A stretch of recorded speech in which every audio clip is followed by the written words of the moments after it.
And welcome back to Wake Up Radio with Ryan Ran Fuzz. We are live today with Joe Mellett, the co-founder of Bicycle City. Joe, Fuzz had asked a question just before the break. Why did you choose South Carolina as your home base for Bicycle City? There's year-round cycling here.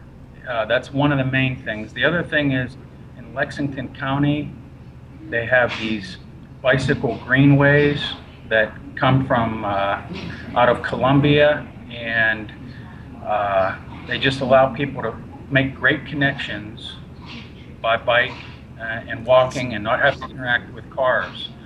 And also the ability to get zoning that will allow us to do something that's car-free and radical like this.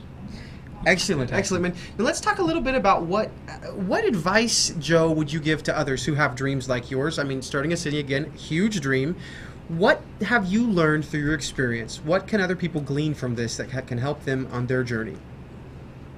I think people, if they have a dream and they can be flexible with it in terms of as conditions change, they may have some core values that never change, but some details, if they're flexible with those, I think it helps. Then the other thing. Go ahead, I'm sorry. Oh, the other thing is if people choose a vision or a dream that serves others, then they're constantly being inspired to do it. Great. And both of those things that you've mentioned, Joe, they really touch closely on a lot of the things that we talk about. Absolutely, absolutely. He had me with that first one. I do think that you need to be flexible, and again, we talk about when you're open to possibilities. You know, sometimes they're out there. You need to make sure you don't close things off. But man, then when he hit us with that second one, of when your goal involves doing for others, it doesn't mean that you won't get anything out of it. It doesn't mean that it can't be for you, but in some respect, it's helping others. Wow, that's very powerful. Well, and those are the two things that we always talk about. We talk about having a core motivation that really speaks to you. You've got to have a real, sincere reason, a sincere purpose for doing whatever it is that you do. Otherwise, it's not going to mean anything, and you're not going to stick with it. Right. And number two, you know, we go around a lot and ask people, you've seen the clips, what would you do if you won the lottery? How would you spend your time? Joe, I'll tell you, man, 90% of the time, people say that they would help others. They would start a charity. They would help, children or elderly. It's more times than not, it's about helping others. So you hit the nail on the head there, my friend. What's coming up, my man? What's the future like for Bicycle City? You've got, I know you've given us some photos and some videos, and we're going to show those to give people an idea of what Bicycle City will look like. When do you really see this all taking shape? Well, in about 2 months, we plan on offering our first home sites, and it's going to be, right now we have about 1,500 people that have signed up saying they're interested from around the country.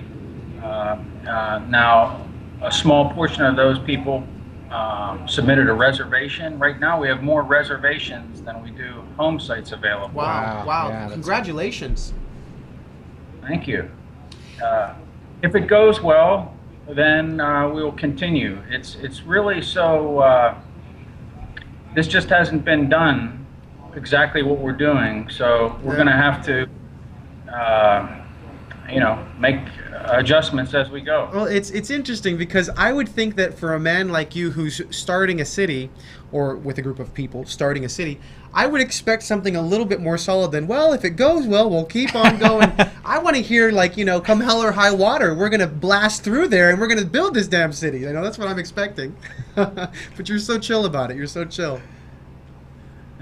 I love that I think maybe he's just, again, he's being flexible. I mean, this has been 20 years in the making. Right. I'm sure every once in a while he's kind of just hung his head for a few seconds, and thought, oh, this is it. But he perked back up and did it. So I am confident, but I also have to have some humility as well, too. With so many setbacks like you folks were talking about, it's hard to be like 100% confident all the time. Yeah. Because you know what's right around the corner. Yeah. Yeah, and you've got a great team of people behind you, and I think that, like as you've said, it's if it's all about one person's idea, the inspiration isn't as powerful. Absolutely, when you can get a team of people behind you that really believe in your idea and help you move forward, it makes all the difference. Joe, we want to wish you huge success and great sales in the next 2 months with your lots that you're sectioning off there. Thank you for joining us for Wake Up Radio. We really appreciate you being here. Thank you very much for having us, Brian and Fuzz. Thank you very much. It's been great, and I love your show, and I'll continue to watch it over the internet. Excellent. Fantastic. Excellent. Thank you, Joe. And Fuzz and I will be back in just a moment with a quick wrap-up of the story. Stay with us.